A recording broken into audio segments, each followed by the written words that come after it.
मैं इसमें क्यों पढ़ूं? I'm sorry, you're not doing your duty. You are being a coward. Who are being called criminals are actually doing their duty. Law is an instrument of social change. See, Baba Saheb Ambedkar, because he came from a very marginalized section of society, a certain section of human beings were denied education, they were denied the right to own land, they were denied the right to access temples. This was all by law. So law is not neutral. Law can be very unfair. Hello everyone. Welcome to a new podcast brought to you by Legal Olympiad. This is an organization aimed at helping law students learn from seniors in the field. Today we are very pleased to have with us Senior Advocate Ms. Nandita Rao, who will be sharing some of her life experiences and tips on how to be a good lawyer with all of you. So let's begin. Welcome to the show, ma'am. Thank you. Ma'am, while just preparing for this podcast, I realized that you were a first generation lawyer. Yes. Ma'am, what was the starting like in a school? How did you think about going into law? Actually, I was more interested in acting and theatre and all that. Really? But it is my father who had a great passion for the legal profession.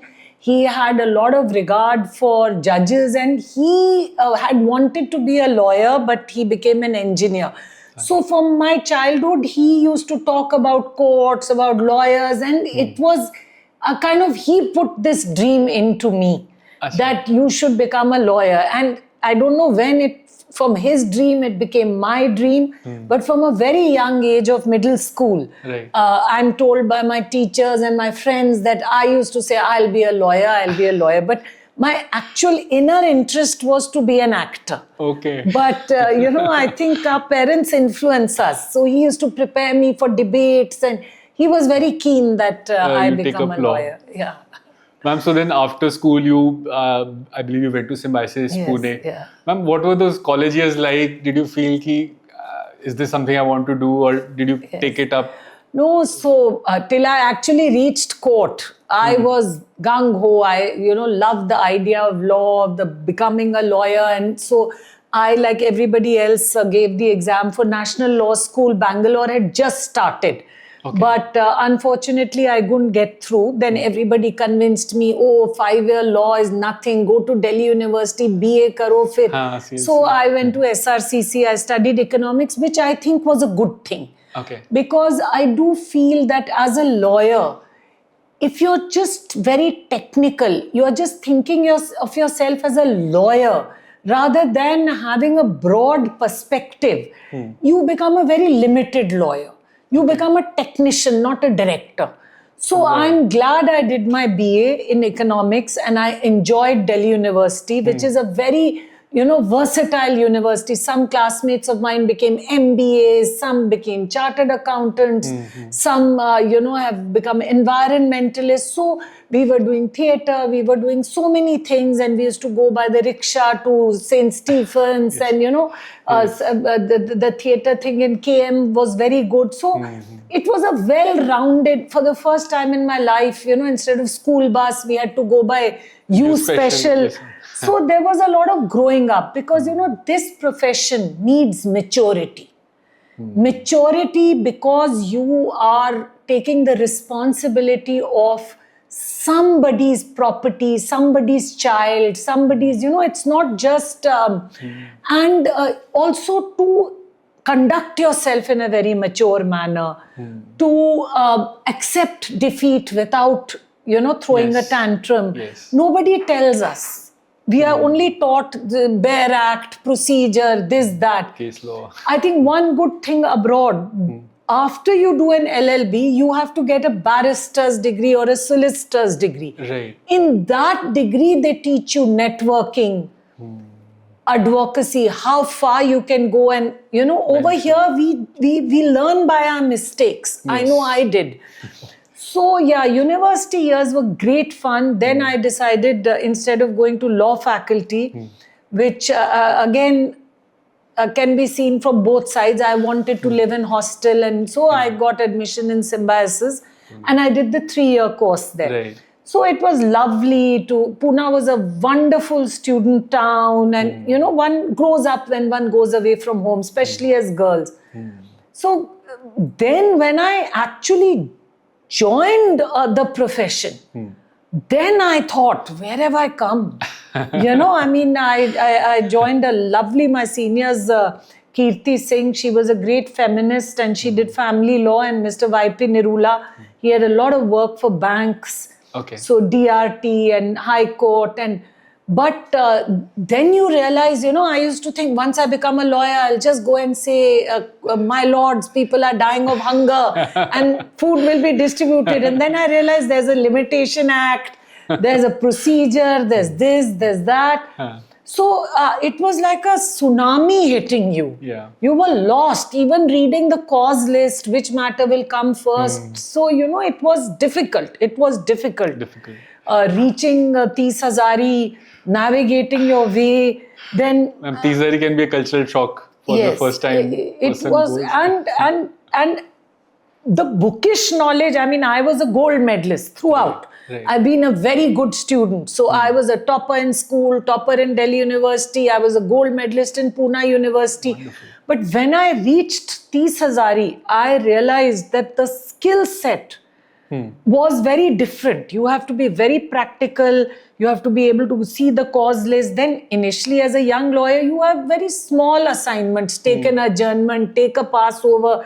These really don't need great intellect or knowledge of CPC. Right. It needs tact, it needs diplomacy, it needs, you know, presence of mind. Yes. Jisme hum zero the. So, you know, it was difficult. You, if you said that Judge Sahab adjournment de dijiye, क्यों भाई वकील साहब कहाँ हैं, office में बैठे हैं, तो obviously then you have to learn कि अब बीमार हैं, you know what I mean. But these things matter. Right. So you have to mature up. So the first 2 years were very hard for me. Very hard. And you know, you come from a very different kind of background. Here you are dealing with very different people, be it clients, be it other lawyers, be it, you know, you have to really make a place for yourself. So it was difficult. That's when I started wondering. And very long hours. We used to, as youngsters, you got a very low salary, 2,500 or 3,000. You reached office at 9 in the morning, then you went by bus to various courts, then you came back to office and did the table work. Obviously, because we were freshers, what takes me now 5 minutes to do took me like, you know, 5 days to do. Yes. So it was arduous, and simultaneously all our friends had better jobs, better money. So you felt, and then of course, when you are a good student, you think I'll be arguing Keshav Nanda Bharti on the first day. I'm so sorry. You don't, you know. It's demoralizing. Right. And then obviously you see people who are second generation lawyers, who are this thing, they are given so much importance and you are sidelined. So you kind of feel a sense of injustice, which makes you a very angry person. So you go around being very angry, you know. So all those things, now I regret it. I feel like telling my younger self, you should have enjoyed those days when you had a senior protecting you. Yes. All you had to do was make friends, enjoy, do your little thing, do research. But you know, I was so confused, lost, angry, and those years of early 20s were difficult years. So I want to tell everybody that practice of law is not a moot court. And on the first day, you will not get those assignments. Your main work will be drafting. Because every senior is there to argue. So your main work that you will get is drafting, research, assisting. So if you come into the profession with that mindset that for the first 3 years I'll be doing this, then you will hone those skills and do them better. You know what I mean? Yes, yes. Rather than thinking I'll be an शुरू में ही हम बहुत कुछ कर देंगे. So, you know, yeah. Ma'am, but ये एक perseverance is required, as you're saying. Initial years, there's a lot of struggle. A lot of students get disheartened. थोड़ा comparison में भी आ जाते हैं कि यार मेरा colleague, मेरा friend तो कुछ कर रहा है. तो how does a young lawyer keep his spirits up Just focus on brief. So, I did it by instinct, but once I had the opportunity to hear Justice Nariman speaking, and he said every lawyer must have a hobby. Because in this profession, from the lowest level to the highest levels, there are times when you're very busy and there are times when you have a lot of time. So the time when you have a lot of time can become, your mind plays tricks on you. Can make you insecure. It can. So if you have a hobby, like if you're fond of reading, gardening, walking, things which are peaceful and which you can do yourself, because everybody else has a routine. And they are de-stressing. So you must cultivate hobbies as a younger person. Right. So I was lucky that I very much enjoyed reading. And then I had a big circle of school and college friends who were not in this profession. Right. And, over time I cultivated the habit of going for evening walks and all that. But, I mean, because I didn't have any hobby, it was difficult for me. The times when, I didn't have a proper job, or that in the job, I don't know. I mean, I do feel that this advice is very sound advice, that if you have a hobby, you can always fall back on it. It centers you. Right. So one thing I'll tell all youngsters, this is a marathon. Nobody tells you this. Yeah. But every decade you climb one step after 10 years. So you have to do the work for 10 years. So when you finish 10 years, you start getting the chance to be heard, judges know you. Then you do another 10 years, you start getting, bigger government panels. Then another 10 years, you come into the zone of judgeship and this thing. Right. So when you come into this profession, you have to get the mindset of a marathon runner. If you're a sprinter, you'll burn out. Overwork, frustration. But if you have the mindset of a marathon runner, then you'll plan. Okay, after 5 years, I want to be in this chamber. Then you'll work towards it. Or after 10 years, I want to be doing this kind of work. Then you are giving yourself that space to make it. Yes. If you think, मैं आज आई हूँ, मुझे कल मिलना है, then you will be frustrated. Yes. But nobody tells you that. So project 10-year goals. And if you don't have a goal, like I didn't have a goal, except that I wanted to argue. But then I realized how little I know. Then the fear comes in. When you get the chance to argue, your hands and legs are shaking. Because you realize, oh my God, someone depends on me. So then you have to overcome that. First it's exuberance, then it's fear, then comes confidence. So if you set 10-year goals, you are not lost. Like I was always lost. Opportunities came to me. I would say that the Almighty or the universe helped me. I was just pushed in the right direction. But I would say that set goals, decade goals, 5-year goals, not 6 months goals, because this is not that kind of profession. It's requires a lot of patience, ma'am. You need patience. Ma'am, when we are usually starting out in this profession, in our profession, there's a very strong thing of being a junior. Yes. Junior हम किसी के. Ma'am, how important is it, and what should a junior lawyer, what should he ask his senior, or what should he look to learn from him? And of course there is a responsibility on the senior as well, to take that young person under his wing. But what should we do? Should we just follow his directions, read the brief, and how is this? So I have been so blessed. I had wonderful seniors. I chose my seniors based on the area of work I wanted to learn. Okay. Many people choose seniors who are powerful people, like, a very leading senior or politically connected senior. So both routes are okay. So if you are with a powerful senior, they can open doors for you. They, are well established in the system, so they can get you a job in a firm. They can divert big clients to you. They can even help you, in a lot of things. Right. So if you have the opportunity, you have that access, you know somebody that big, or you are that brilliant that the person wants you. I had none of the above, but I knew initially I was a women's rights activist like all young girls. So I worked with Kirti ma'am and YP sir, and YP sir gave me the greatest gift, which was the art of drafting. And Kirti ma'am gave me the greatest gift, which was the understanding that the justice system is for change. So never accept a no. Maybe today you can't win in this judgment. 20 years ago, nobody thought a triple talaq would come.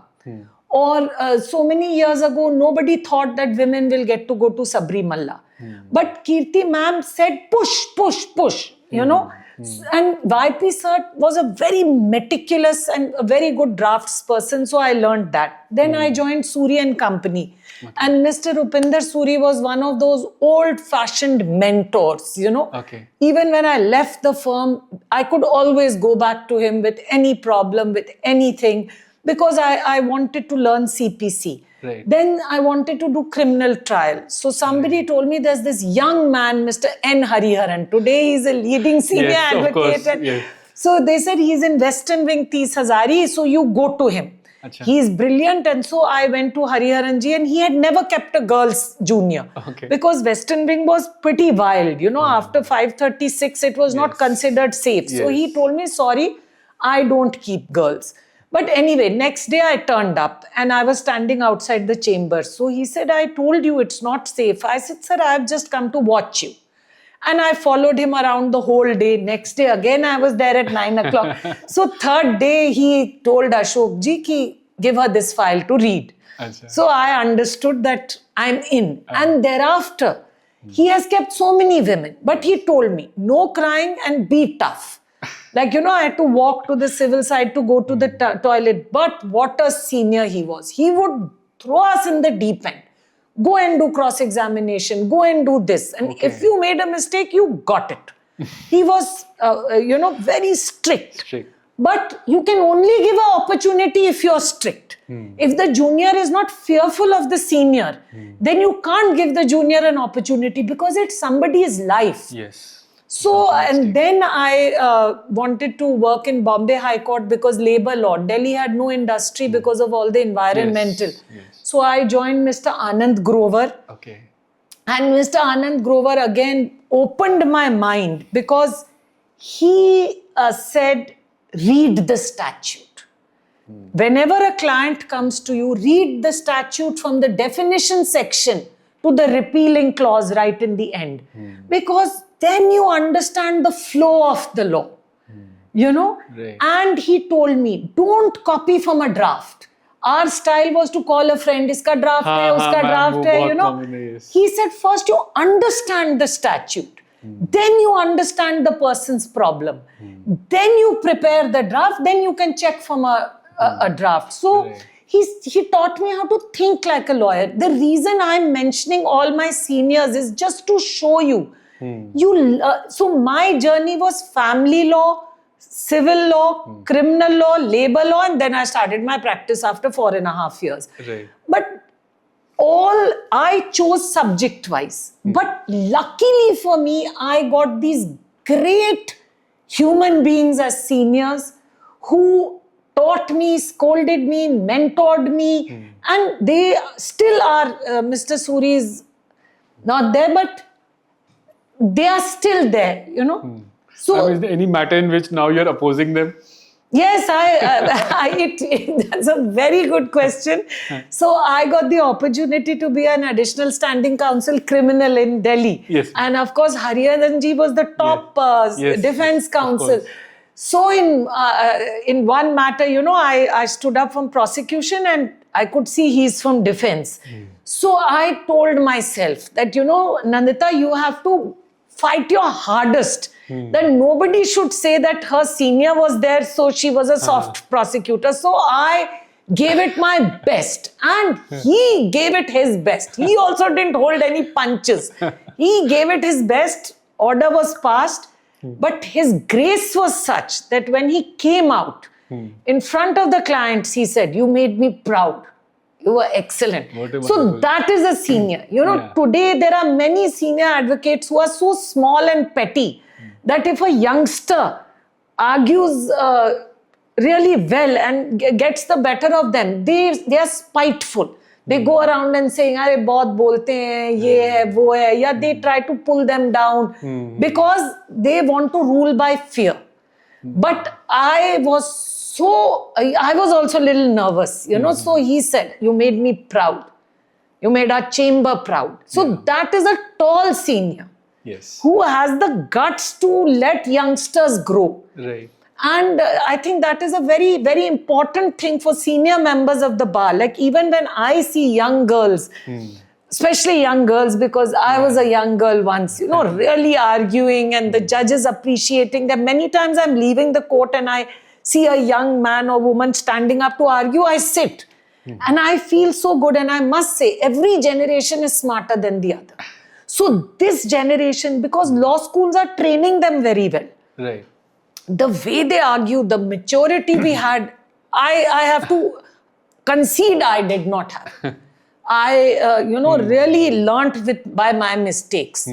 Screaming in court, sometimes breaking down in rape matters, not being able to take the emotional strain. And then you grow. But these youngsters, they are coming in with that professionalism. They know that they are distant from the client. We used to feel for the client. Nobody told us, To keep that. Yeah, so I'm proud of the young bar. And if they argue vociferously against me, I feel, because our seniors have taught us. Yeah. So yes, that was nice. I had that opportunity. In fact, I even opposed Mr. Anand Grover once. Okay. In a very big Makoka matter. And how did he take it? Even he took it well. I mean, he also smiled. He didn't say anything, but so I have had that chance, and Yes. it's awkward. Yeah, it's awkward. But you have to remember that your loyalty is to the client. And that is what our seniors have groomed us, and that is what I expect from the young bar. So when I see seniors bullying youngsters, I don't like it. Yeah.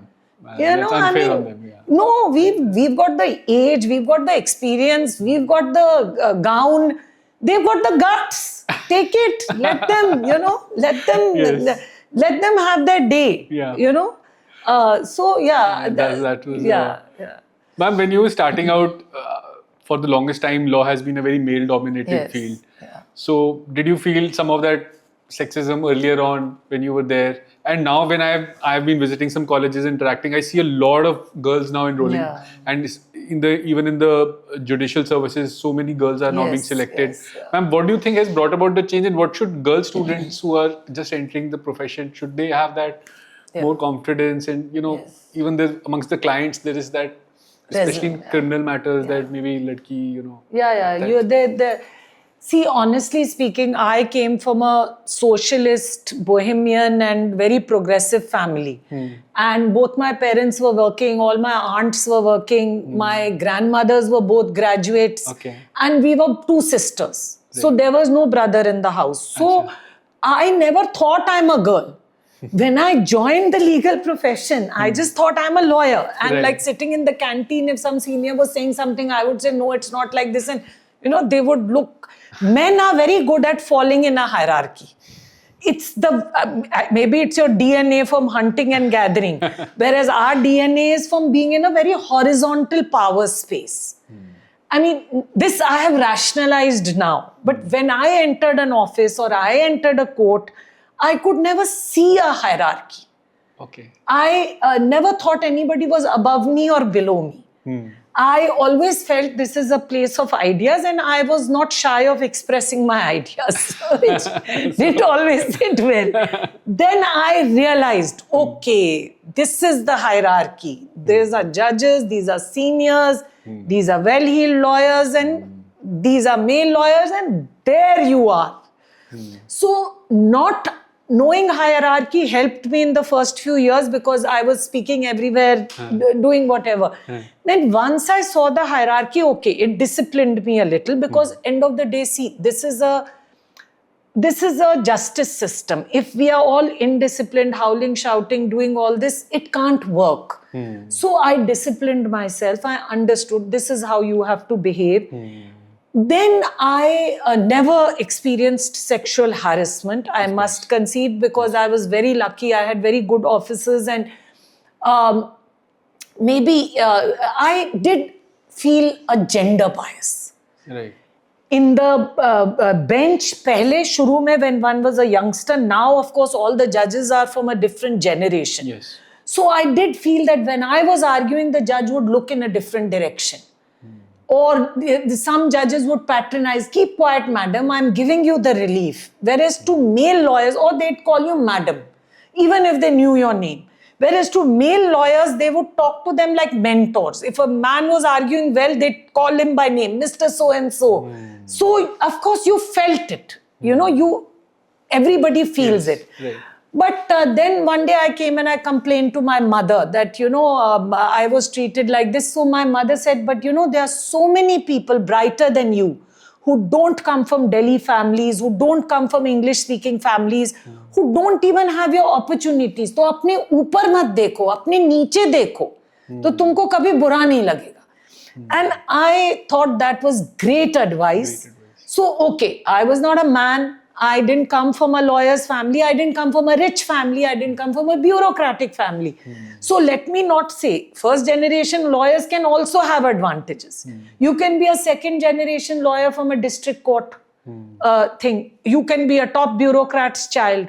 So a first generation lawyer who's a bureaucrat's child or a very industrialist child or a rich person's child has much more advantage. Yes. So, I mean, I had my own advantages. I had a home in Delhi. I was an English-speaking girl and I was good at studies. So whichever chamber I worked in, my seniors loved me. They gave me opportunities. They forgave me my mistakes. So I focused on that. And in a structural way, I called out gender bias. Like, if I never was one of those people who said there's no difference between men and women, putting white polish on it. Just because you have a mentor, your mentor has opened the door for you, doesn't mean gender bias has ended. Right. Just because there are 5 judges in the High Court who are women, doesn't mean that the rank and file of the women bar is not facing gender bias. So, of course, there is gender bias. The main gender bias now you see the bench doesn't generally care whether you're a man or woman. But the bar also, now younger lawyers are not bothered. They are briefing women seniors. They are going to. The problem comes a lot of, this is also a business. It's an intellectual business. So the roadblock is in networking. You get a lot of work from networking. Suppose I'm an equity partner in a corporate firm because of my mehnat. Now my role has changed. It's not about how great I am in drafting or, it is how I can deliver a top senior. It is how I can get a big client. But for that, I need social capital. But women still don't have social capital. So if I go out there to meet people, at the end of the day, I can get sexually harassed. I can get propositioned. Or all the males sitting in my office just out of jealousy can spoil my reputation. By males. There are a lot of misogynistic women also. So if you go out there, you put yourself out there, you network. First of all, people, men in power who are decent, they don't want to talk to you. Because they are worried ki, if I talk to this lady, somebody will start talking. And they are not wrong. They are very happy to talk to the men. So we get excluded because till they talk to me, they don't know me. They don't know how mature, practical, whatever I am. And on the other hand, the men who are not the ones who you really want to talk to are very glad to talk to you. Then you have to save yourself diplomatically. So yes, I feel now we have moved forward from gender bias to the absence of social capital.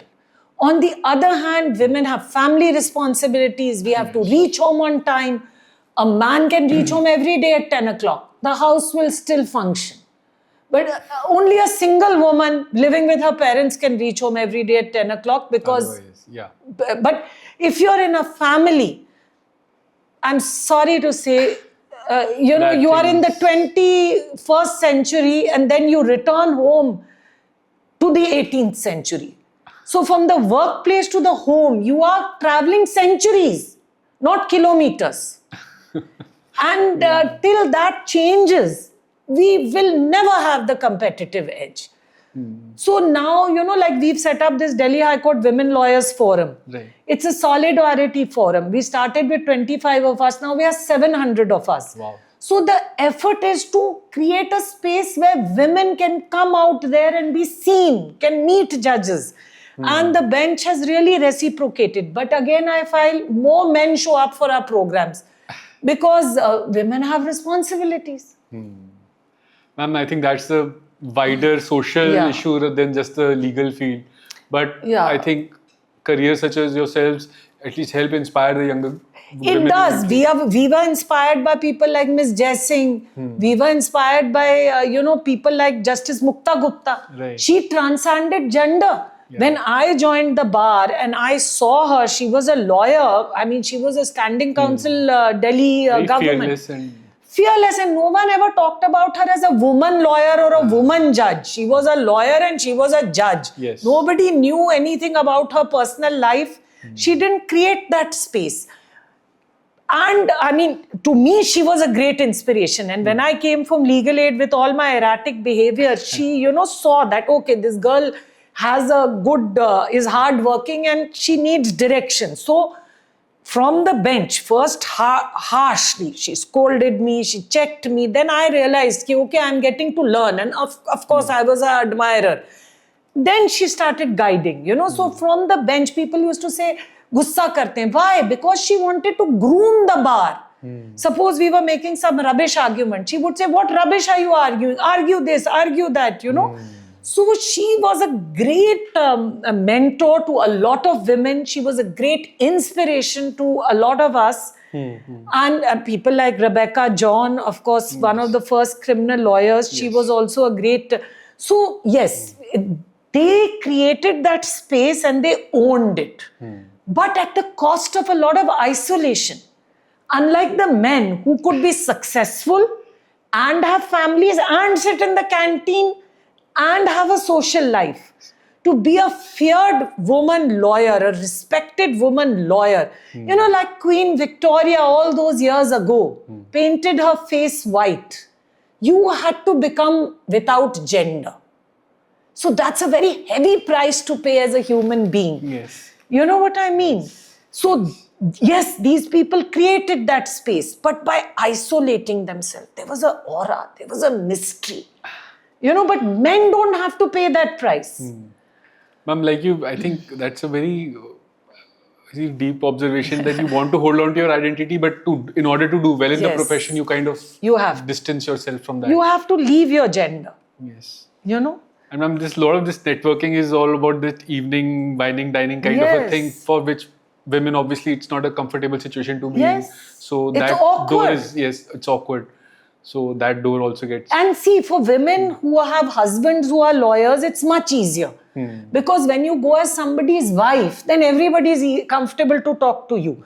But when you go as a single woman, then there are these social barriers. Right. So I think somewhere, in the barrister's degree, what is this degree? They teach you how to keep your accounts.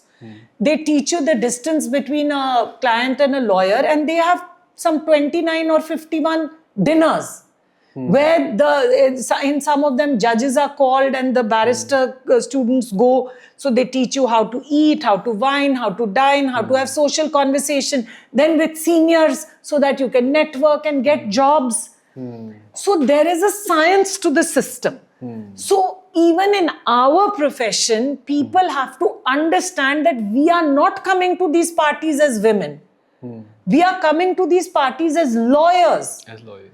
so that people get to know that yes, I'm in the business, and when you talk to me over maybe a glass of nimbu pani or wine or whatever, then a judge may ask me, so Miss Rao, what do you do? Then he'll realize, okay, she's handling these type of cases.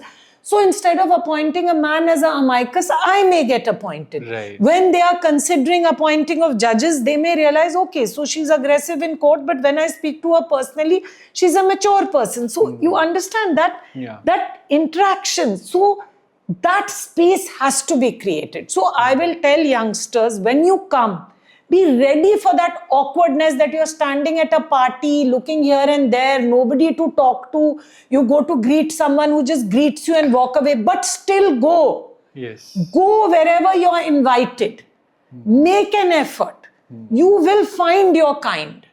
You know, this is a long and lonely profession. So make friends. Sit in the canteen. Have that Friday group.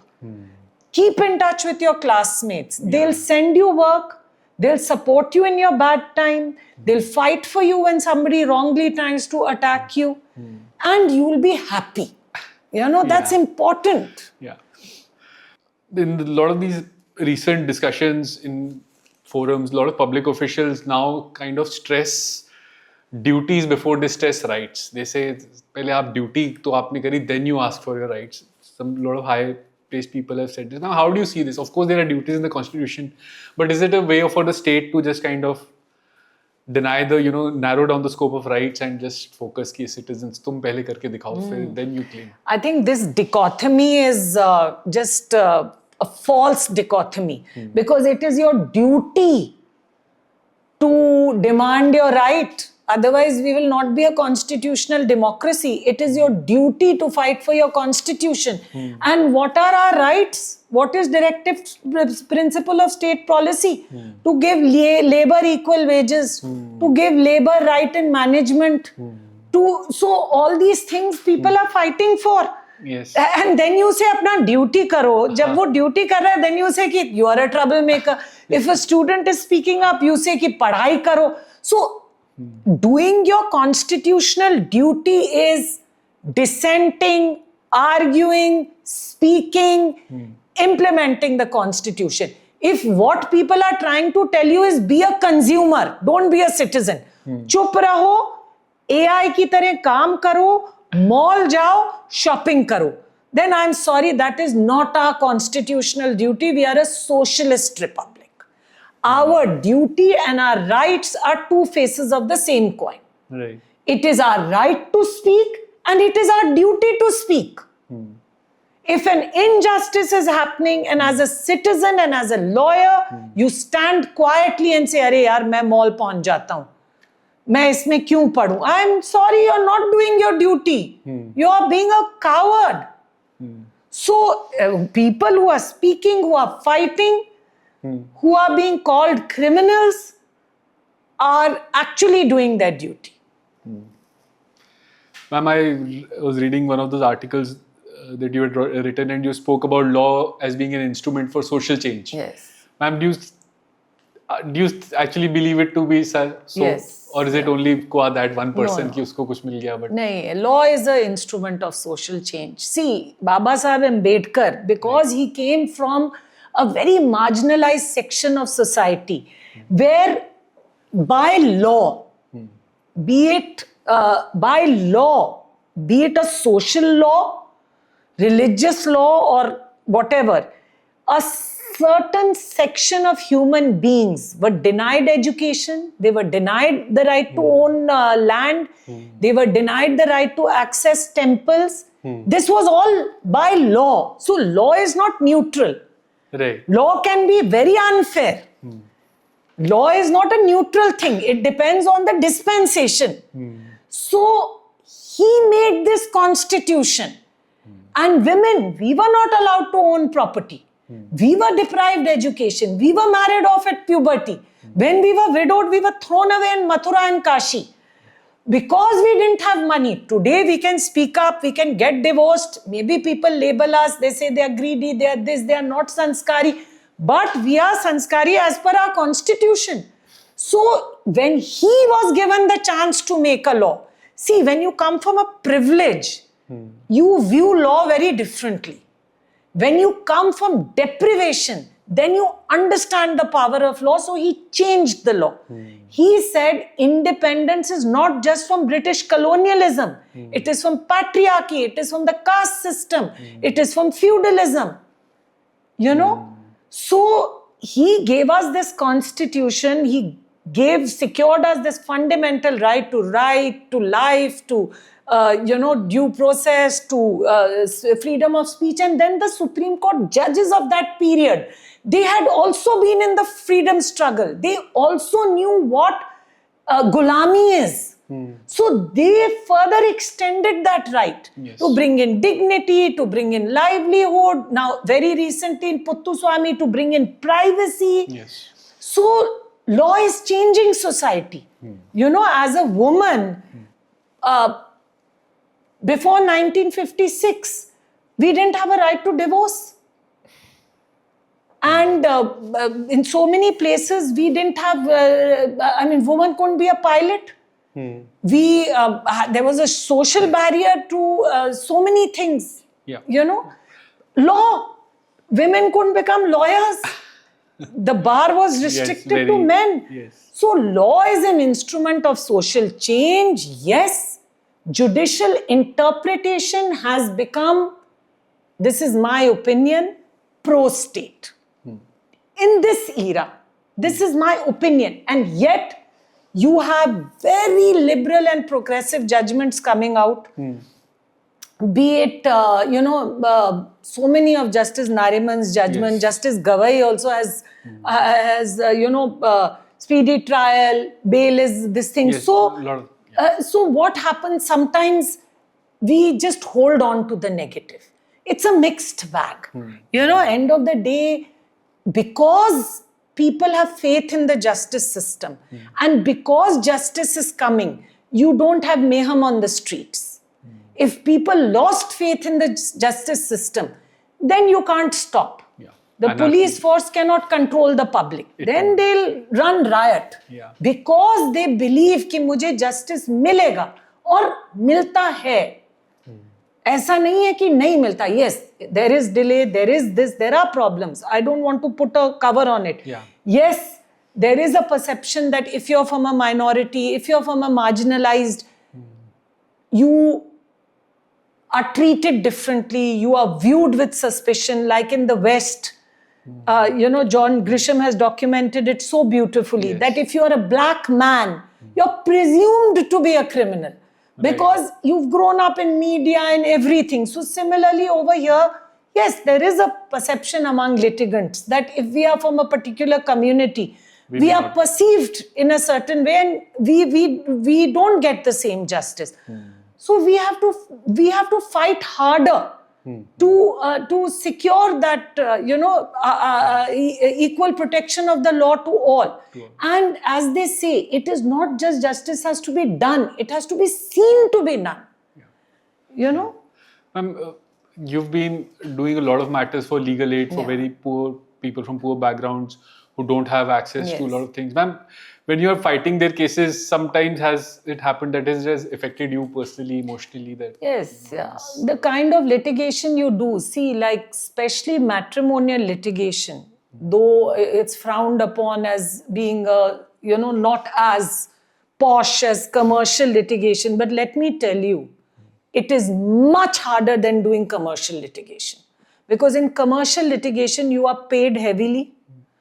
Secondly, the judges stick to the law. Whatever is the law laid down, they will decide the matter as per that. In arbitration, in copyright, in whatever. They will not start lagawing a panchayat. Ki, oh, why? You are such a big company. He's a small shopkeeper. So what if he's using your copyright? They don't bring their notions of equity. But in a matrimonial matter, the law is settled on maintenance. The law is settled on divorce. But every single bench will bring in his, no, you settle this by mediation, you do this. So for a lawyer, it's very difficult from a woman who has nothing. She's been thrown out of her house, with her small children. So how much, you can't charge a fee. Then after all, the subject matter is the litigant. So they are also very difficult. They shout at you, they scream at you, they fight with you. Then the judges shout at you, they tell you, you are causing the problem, get the matter settled. And end of the day, when you go out in society, people say, oh, you're a matrimonial lawyer. You know what I mean? Yes. So, but This is unfair. this is the law which is keeping your social fabric. Secondly, legal services authority clients, they have been betrayed by everyone in society. So when they come, they are very suspicious. Unko satisfy karna, it's not easy. And plus, a well-to-do litigant can give you all the material. Here, you have to be a detective. Come at this, you have to put together the file, but it is very satisfying. I mean, when you get an order for someone who is so marginalized, you feel so pleased. And you know, the universe rewards you. Okay. When you make a mistake, you get forgiven. When you want something, you get it. And it is the blessings of these people. That's a very nice way to look at it. You've also been appearing for the state in Yeah. a lot of this thing. Ma'am, how is the experience working with the state? Is it more demanding or is it like state hai, bureaucracy hai, to sab kuch delay ho raha hai? And when you are in court, are you thinking like an adversary or are you thinking like, I have to just, I don't know, as an officer of the court? It's a what's an approach? great opportunity, and I do endorse what Justice Nagaratna is saying, that 1/3 women should get this. I would not be here if I didn't have that opportunity. So you, first of all, you get a bulk of matters. You are appearing in 15-20 matters every day. So you get a big presence in the High Court, in the Right. Supreme Court, wherever you get this opportunity. Secondly, because you represent a state, there's an authority attached. You're appearing in important matters. But there's a lot of responsibility, because in an individual client's case, whatever happens will affect an individual. Whereas a state has wider repercussions. Right. Then legal questions you have to do yourself. They can only brief you on facts. So I had the opportunity to appear for Delhi government when Mr. Kejriwal was the chief minister, and I must say it was first of all, he gave first generation lawyers this opportunity. And otherwise I had no connections, Secondly, we were allowed to work as per the law. We were never, leaned upon in any way. And so it was, I am so grateful to the government and to the Almighty that I had this chance. And I would suggest to everybody, yes, you have to be like an amicus. You can't have a personal agenda. Like I do see some very senior government councils acting like bullies, trying to get a certain kind of order. But actually, when you represent the public, you have to just be fair, that whatever is the law, if the state or the police has done something wrong, then actually in Delhi we only have standing councils because we are a hybrid state. In the state you're an AG, so you are not bound by anybody's instructions. It's a constitutional office. So why did the constitution make you independent? Because public welfare is in fairness. Government council has to be fair. Yes, you have to be prepared, you have to argue, you have to do everything. You have to be on instructions, but you also have to be fair to the court and fair to the opponent. So that was a little hard, because you had to look after your reputation. Nobody should attribute any motives. So it was a big has its strain. It was, but it's a great opportunity, lot of responsibility. Ma'am, but like you rightly said, the role of a government lawyer, I mean, it's his task is not to toe the party line, No, so to speak. He has to go by the book and try to have a more... By the law. By the law. Otherwise, resignation. If someone is pressurizing you to make a submission, no. Then you are not honoring that office. Yeah. That office is a public office. Yes. You have to honor it. And ma'am, I think even the court expects Yes. that being, you have to be fair to the court and not just in Yeah. one particular direction. It's a learning curve. When you go from private to government, you are very vociferous. Then you have to correct yourself. celebrity matters getting a lot of attention, and even from the courts they tend to get a lot of time. So now, how do you see this? Do they take up too much time, and courts also, and maybe an ordinary litigant feels कि यार वो star का बेटा है तो उसका तो matter 2-2 दिन से सुने जा रहा है, हम लोगों की सुनवाई नहीं है. Yeah, I mean, see, it's a double-edged sword. Probably, but the thing is also the everyday Joe's case, even if it's being heard for 3 hours, it doesn't come into the media.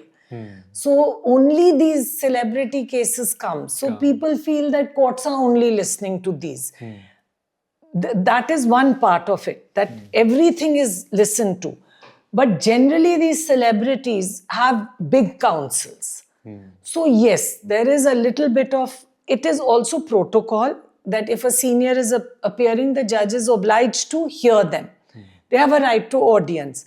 But there's also a little bit of social capital, that so you get longer hearing than a normal lawyer may be shut up in 5 minutes that I've understood what you're saying, but a senior of a certain stature will not be told to keep quiet. So I think somewhere the bar has to discipline itself. When we become seniors, we have to have that,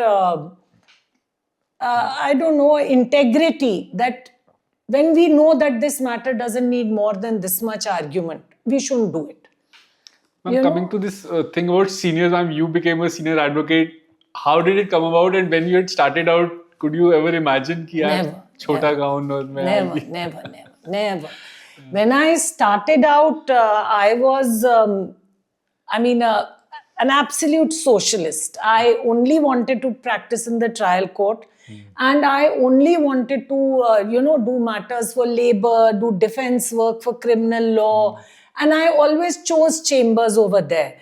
But then when you get in the profession, the profession has its own, there's peer pressure, there's competition. And then, you obviously, you realize that the better the more interesting matters, the more legally challenging matters are being argued by seniors. And here I'll give credit to, the peers like Mr. Siddharth Dave, senior advocate, was a big influence on me. So he guided me a little that, look, okay, it's okay to do legal aid and to trial court and all, but you also have to have your own professional ambition. For 10, 15, 20 years, I had no personal ambition. I was only here to, be an instrument of justice, and I was earning my life and I was quite content.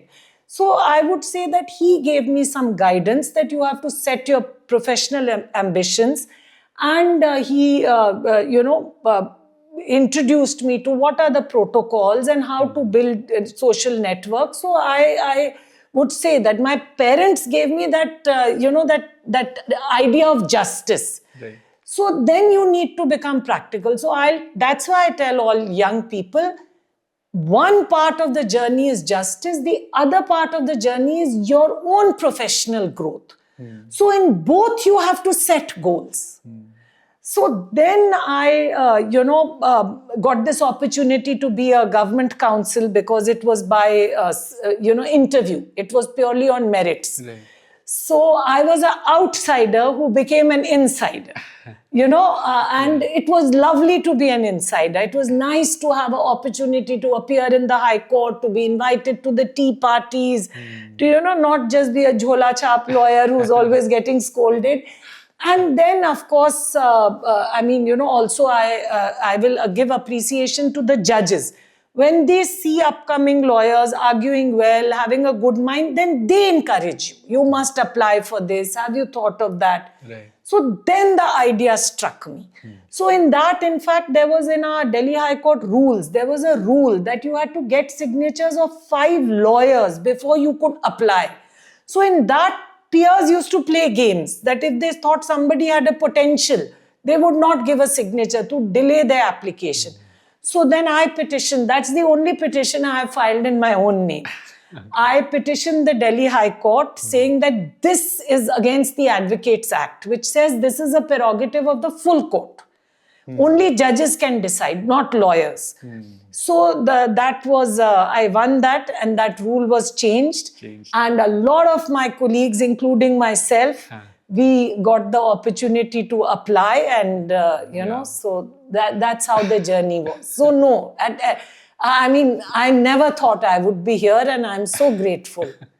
Ma'am, but once you became a senior advocate, did you feel certain, like there's an added responsibility on you? Yeah. Or the bench is now looking at you a little Yes. differently? Yeah. They want something more serious, only something Yes. thoughtful to be argued, nothing frivolous. Yes, it was a big pressure. It was. I suddenly, it was suddenly like from Everest Base Camp, you have just overnight been put onto the Everest peak.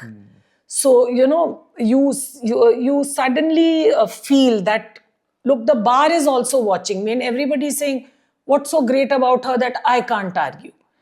You know, everybody, we used to do that too. When we saw a big senior coming, we used to say, हाँ देखें क्या बहस करते हैं, you know. And that's every, you know, Right. person. So then, of course, when some seniors argue at a very high level, some have a very good advocacy skill, some know how to get an order out of the judge. So you learn. So obviously when I got the gown, so the way you get a lot of assistance. First of all the drafting, meeting of the client, emotional pressure is taken by the solicitor, the briefing counsel. Then he comes, he briefs you, he gets you judgment. So when you have been given everything, if you don't raise it up by advocacy, with experience, you know, with this judge, this will work. With that judge, that will work. Or you have a certain knowledge of law which they don't have. Then you say, okay, get this judgment. Then you think about the matter because you have that space. Yeah. So I think once you get all that privilege, you have to deliver at a higher level. I have tried. Don't always succeed, but yeah. And many briefs I return. And I was going to come to that. Yeah. Has there been such briefs Yes. where you Yeah. because So suppose I get a brief which has no merit at all.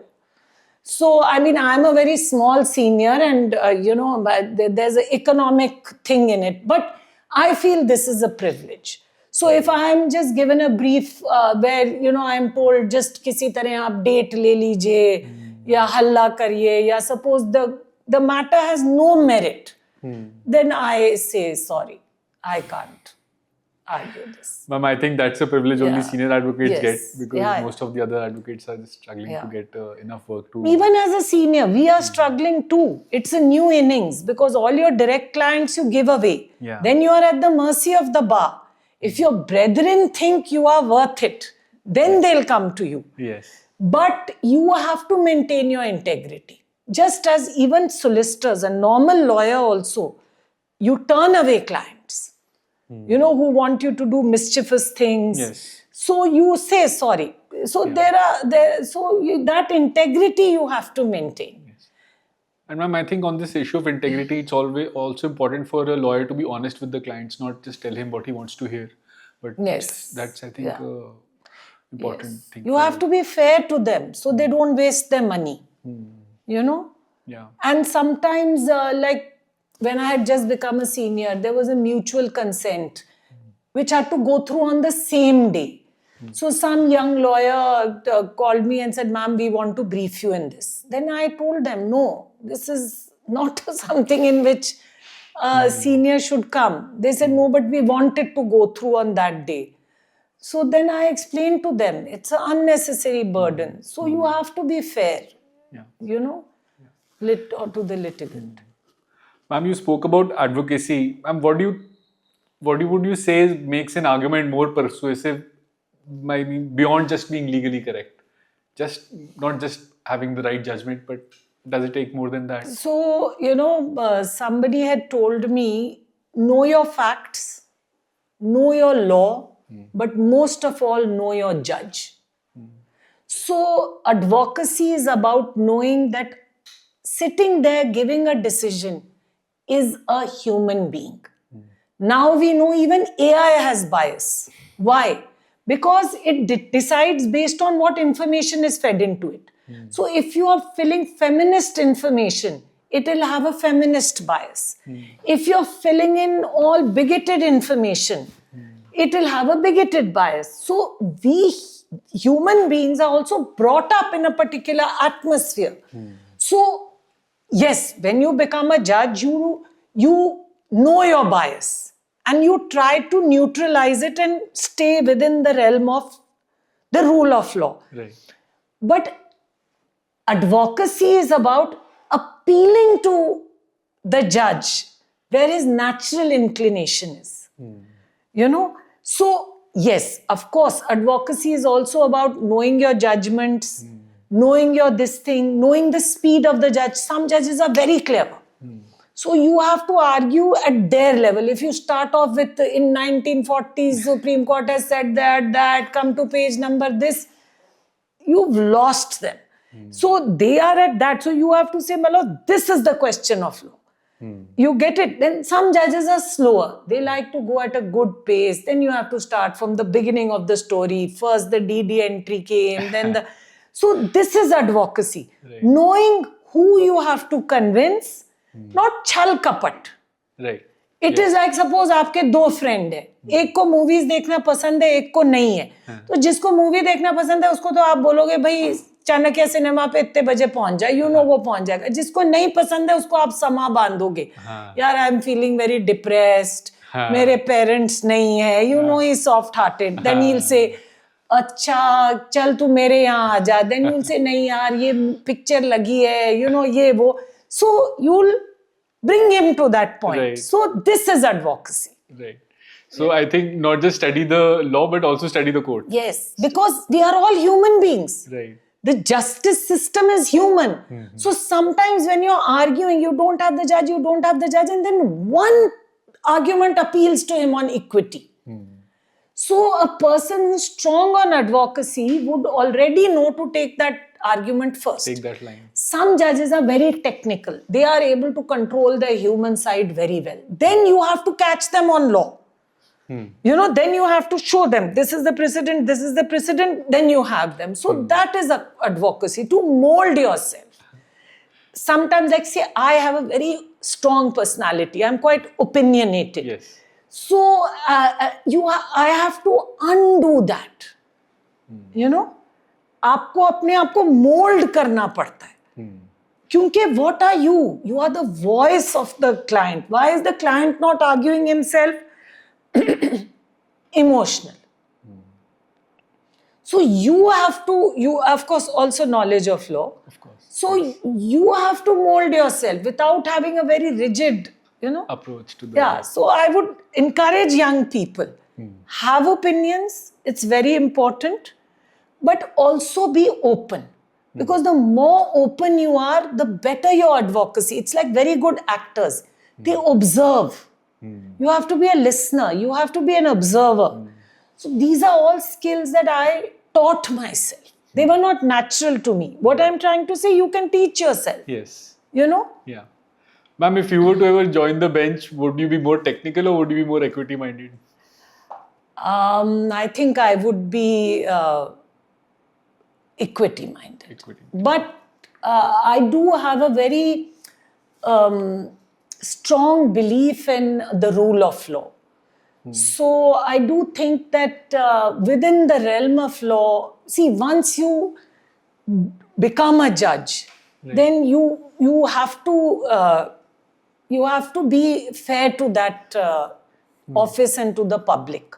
So as a lawyer, yes, you can take your biases to an extent, you can be an activist also. But as a judge, yes, I am more equitable by temper. Right. So yes, equity would matter to me, but within the scope of the law, not the equity that one demands as a activist. Right. So yeah, I think, I have to concede. Ma'am, a lot of emphasis nowadays being made on alternative dispute resolution, right? Mediation and conciliation and arbitration and so on.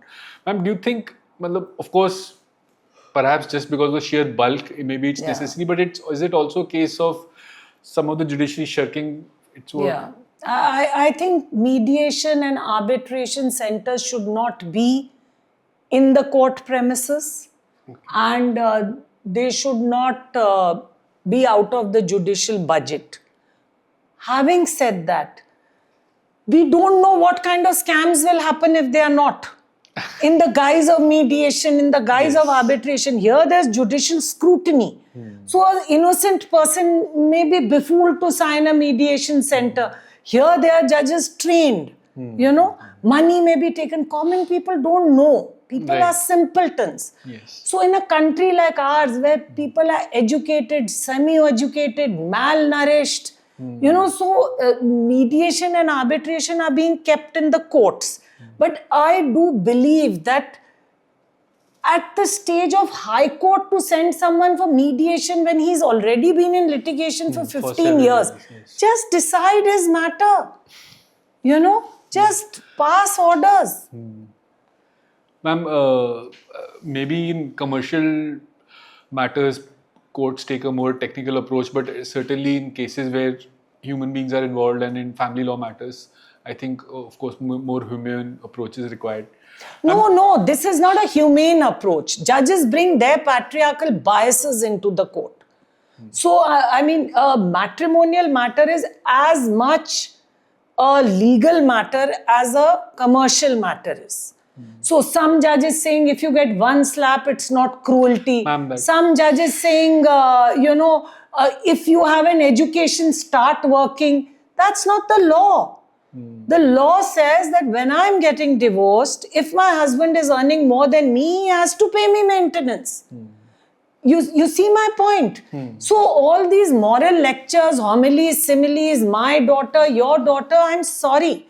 This Panchayati Raj has to end in family matters. This is my personal view and I'm not shy to say it. No, ma'am, absolutely. And once there is clarity, then see, also this is spoiling your social fabric. A person wants a divorce. They cannot get it for 10 years unless the spouse agrees. What happened? Person gets into an extramarital affair. Somebody commits a murder. So your social fabric is becoming dirty. And when it comes to maintenance, for 10 years, maintenance isn't being given. Children are out of school. This is happening. So this is a very serious area of law and it's high time it gets its due. Precedent has to be followed. Judges have to stop feeling that if I'm deciding an industrialist case, so a judge who's earning 2 lakhs a month or a district court judge who's running 50,000 says, if I'm managing my life in this much, why does this lady want 5 lakhs? Well, that lady is having a lifestyle where the bag she purchases is 2.5 lakhs. Now, you are nobody to tell her whether she should lead that life or not. The man who married her knew very well this is the law and he owes her this. Make him pay. You understand my point? Yes, ma'am. So, yeah. Ma'am, even in terms of, ma'am, this whole issue of contested divorce, that it takes such a long time, this whole notion that a mature adult has to stay in a marriage unless he proves something and then, he has to, so that also needs some tweaking. I personally feel that the problem is there are many Indias and the same law has to apply to them all. So there is a rural India where at the age of 40, if your husband divorces you, you have nothing. You don't have a job, you don't have property, you have nothing. So unless you have a 50% property settlement, and this is not matrimonial property, mind you, because in most Indian families it's HUF, ancestral. So yes, if you are giving the woman half your estate, see, the poorest of poor care a damn about divorce. They have a social divorce, they get remarried.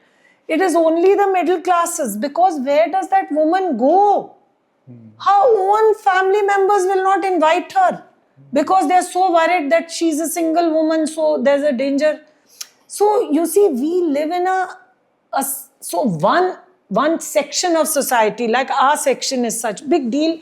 You get divorced, you feel sad, of course there's grief, but you have a job, you have your own money, you have your own life, you even share your children, you move on with it. But what about those people living in rural India? So that is why the problem of irretrievable breakdown in The Yes. legislature is jostling with that. Yes. But my personal view is, if you give irretrievable breakdown with 50% assets, no man will ask for a divorce. Today, all men want a divorce because it's free. You've used a woman in her youth, you've had your children, you've done everything, and now suddenly you want to find yourself in your midlife. But the moment you have to pay 50%, now men say, मैंने कमाया, अरे भाई, who was looking after you? Who was looking after your old parents? Who was bringing up the children? And who stopped that woman from working? Patriarchy, you. So, I do feel irretrievable breakdown of marriage should come, but 50% matrimonial asset, no determination. There's a house, sell it, 50-50. There's a saving, all women will be ready to give a divorce. Azadi. Ma'am, on that slightly lighter note, ma'am, what do you like to do after a long days in the court? Do you ever feel going back to theatre? Yeah, I mean, yes, I really loved acting.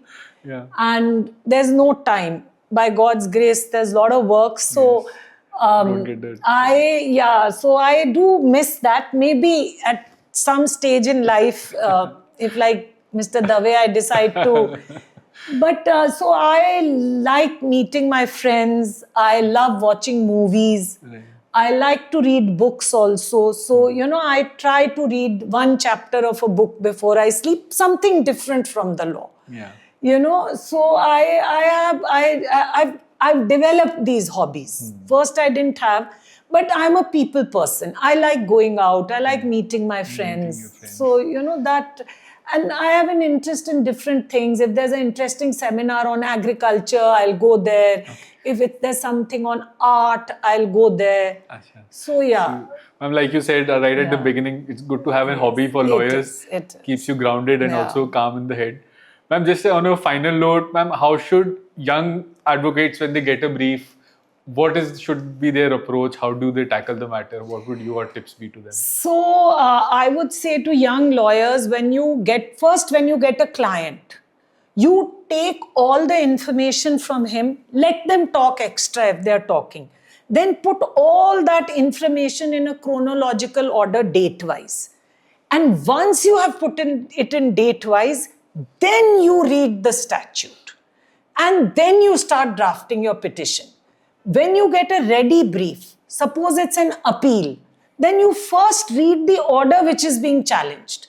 That order will give you all the information, what was argued by your client, what was argued by the other client, and what the judge decided. Suppose it's a fresh case, like a fresh suit. Then what I would say is, generally when we file civil suits, we are in a hurry. File kar diya, list of documents dal diye, witness dal diye. We have not thought it through. Ki evidence ke stage pe, how am I proving all my paragraphs? So what I would suggest to young lawyers is, first visualize the final argument. What all will you have to show the judge when you are arguing finally? And then you will know what all is missing. Then you fill it in. It will save you a lot of grief of amendment and so depending on what is the case. And if it is a criminal case, it's very important to discuss with the client. If he's in jail, you must go to jail and discuss it yourself. Wahan kya tha, kaisa tha, if he says he's being framed. Because then you get all the material and you can make the case. So depending on the case, you have to have different approaches. Ma'am, this has been very wonderful and Thank you. You've been, as expected, outspoken and firm in your beliefs, just as we see you in court. And on behalf of Legal Olympiad, thank you so much for taking out your time. And that was a conversation with Senior Advocate Ms. Rao.